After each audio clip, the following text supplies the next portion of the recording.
So the African demographic profile has happened because of two things. Number one, the world is sufficiently globalized and China has been sufficiently hungry that they will pay anything for raw materials, that all of Africa, not just sub-Saharan Africa, has been able to export raw commodities that are industrial and import food. And that has allowed the populations to expand significantly.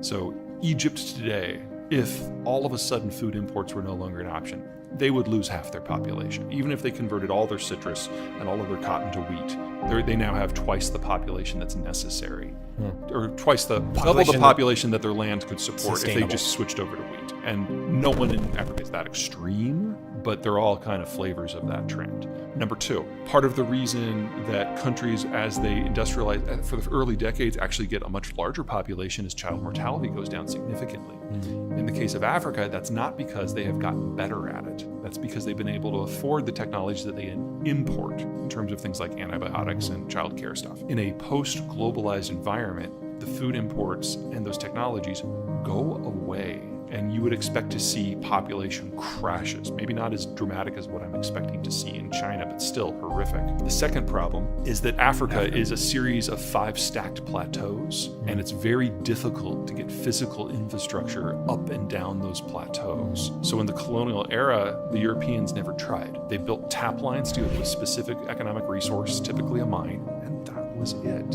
And the Africans have discovered that the cost of building a real transport network is just too onerous and the benefits from it are too thin, so it just really hasn't happened at scale outside of South Africa. That makes it very hard for them to benefit in a post-globalized system. They'll still have those tap lines, they'll still have the resources that the world needs, and I don't think we're going to have a raw commodities though. Yeah, I don't think we're going to have a new colonial era because, just because they're going to see higher expenses and higher death rates doesn't mean that all of a sudden all the guns are going to go away. I mean, part of the reasons why the colonial era was so horrible for the Africans is the Europeans brought guns to knife fights for decades. Well, Africans' guns might not be as good as European guns, but they're still guns. And so the delta isn't there anymore. But that doesn't mean I think they're going to do great. So there's pockets. Kenya, Uganda, South Africa, Nigeria, Senegal, where the infrastructure is easier to build. I think they'll do better. Then you get your third thing, and that's HIV.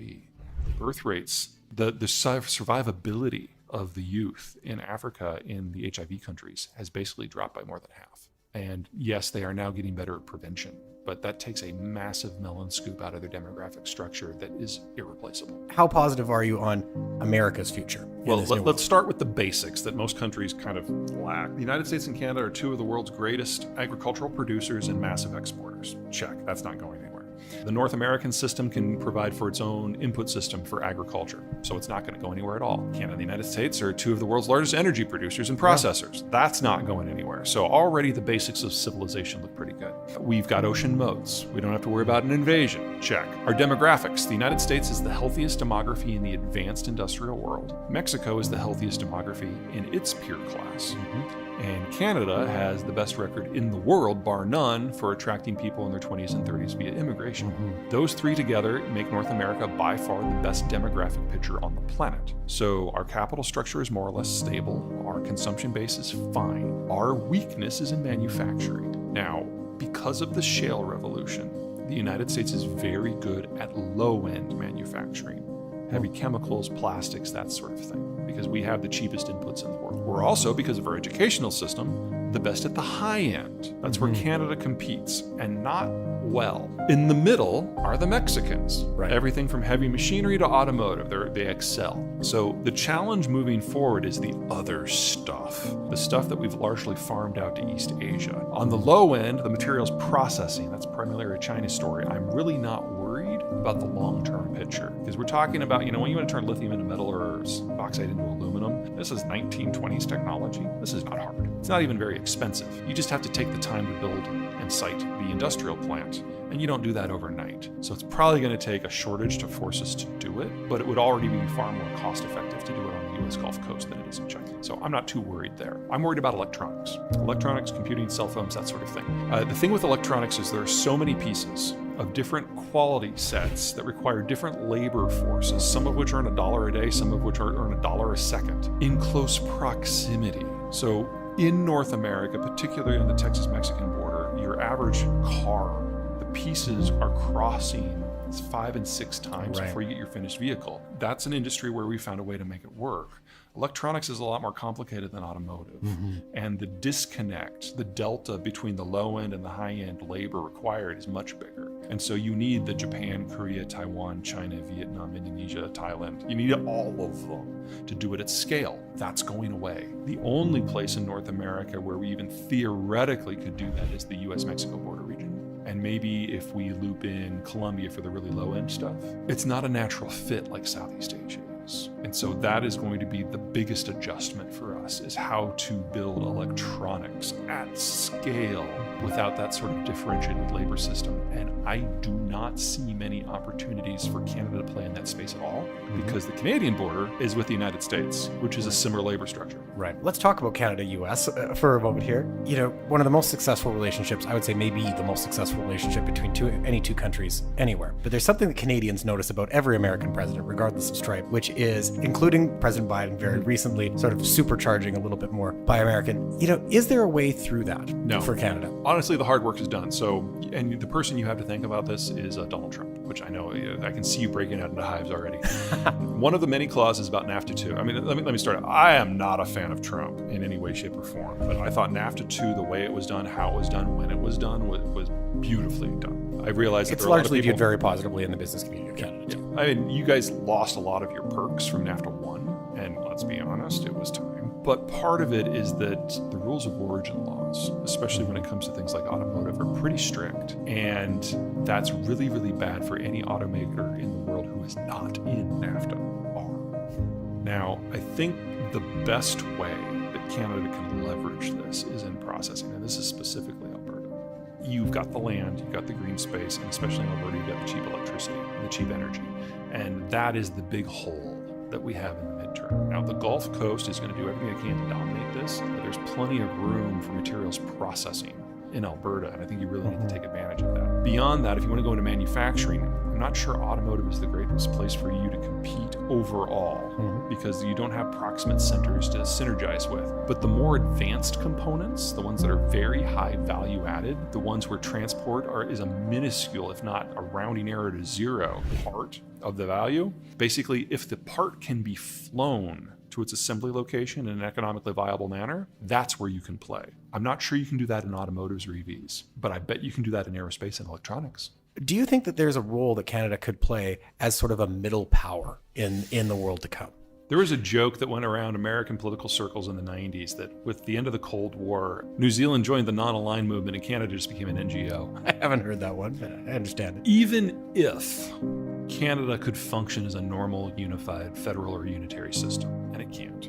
Even if it could. The shape of Canada, the size of Canada, the fact that it has an Atlantic and a Pacific frontage that are so separated economically, strategically, and culturally. You couldn't play, because if you can't provide the base security, none of the rest of it works. Now, post-World War II, pre-Ukraine Canadian policy piggybacked on global safety to push development goals and economic development and trade access. And in that, you were a middle power, but it was because of an environment that you could not create or shape. That environment is now gone, and so you would have to create or shape it yourself. You don't have the capacity. You're too far away, you're too split, you're too small. I'd argue the United States doesn't have that capacity to do it at scale on a global basis. Wow. We are going to have to choose. Now, the fact that Japan has decided to fuse with American power is a huge step in helping that work in different areas. But I think Especially Southeast naval Asia, power. Yeah. I think Southeast Asia, Northern Europe, specifically Scandinavia, again in partnership with the Brits, and maybe a degree of the Western Hemisphere in general, I think that's what we are going to be limited to. So within that pond, Canada can do a lot, but in addition to making friends with Washington, I would make friends with Tokyo, because if you're looking for something that's a little bit not the United States, right, that's really the only option on deck until such time as the Brits kind of finally figure out what Brexit means. If you're advising the Prime Minister of Canada, if you don't think we can play as a middle power, how do you think we should play? Every Canadian province trades more with the United States than it does with the rest of the world. That will not change this century. I realize that the primary Canadian cultural identifier is that we're not American. Get it? I understand it. Even though like 80% of us live, within a 2-hour sight drive. of the border. Yeah. I would say that the best way, if the goal is to maintain a little bit of light between the United States and Canada, and I understand why only place you can play is finance. Your energy goes south, your food processing largely goes through American ports. There's really not another player here, and your trade is dependent on American security. But there's a lot of money that's really scared from the rest of the world that is looking for a place to call home. And until recently, all of it that comes to Canada has been going into housing, and you need to redirect that somewhere else. Right. So huge housing affordability issues exactly. in Canada at the moment. Yeah. Now, particularly in our gateway cities. Yeah. The foreigners who are doing this, they're scared they're going to lose everything, and it's a reasonable fear. And they would prefer a hard asset, a rate of return, and an implicit government guarantee, and housing checks 2 of the 3 boxes. So your goal is to create a financial product that checks 3 boxes. Called a community development bond. We're moving into an environment where capital is going to be harder to get. And if you can find a way to funnel stupid, scared capital into more productive uses, that will make Canada awash with foreign money that doesn't really care what its rate of return is. Because if they get half of it back after 10 years, that means they got half their money out. They call that a win. Better than zero. Exactly. So if you can get the foreigners to pay for your own system, that's the way forward here. And that is the big outsized win for Canada to become, I don't want to call them money launderers to the stars or anything like that. No, I don't think that should be the tagline. Yeah, exactly. But you could put it to more productive use than it can if it just goes into housing. Which is about inflation. Because, if we were to survey, in fact, we regularly do, the folks that live in Alberta and Calgary and Canada, I can tell you what's coming up at the top of their concern list. It's affordability, particularly inflation, and how interest rates interact with that as well. Now, there's this feeling of hopefulness that perhaps the period of inflation is mostly behind us, the pain is mostly behind us, and the interest rates will start to come down relatively rapidly. Do you share that view? No. In the United States, we're not going to see rates come down for another decade. We have to wait for another generation to become capital rich. Those will be the millennials. Basically, what's happening in the United States is the boomers are retiring. They're taking all their money with them. And even if interest rates were able to come down, capital costs really wouldn't. We have to wait for more people into their 50s. That means 2030 to 2035 is when we see the break. Canada's inflation is coming from 2 sources. Number one is the property market. There's no reason to expect that to get better except for this ban on foreign purchases. The foreigners are going to find more and more creative ways to get around that. And so the policy will have to continually be updated to keep that under control. But the second reason you've been dealing with inflationary issues is COVID. From the point that a demand profile shifts, whether it's because of a lockdown or a new vaccine makes it impossible to open, or the anti-vaxxers throw a fit, or the anti-vaxxers all get put in prison, whatever it happens to be.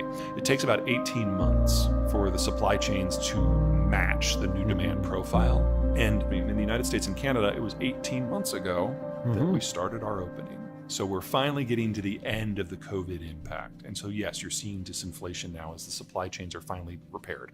What I see coming is disruptions that are far more serious, not in demand, but in supply. Materials out of Russia, energy out of Russia, finished goods out of China. All of this is going to hit us over the next few years. And typically supply-driven inflation is way harder to Much address. harder to fix because you much have less to build transitory. fundamentally new industrial plant in different locations or rebuild them from the ground up.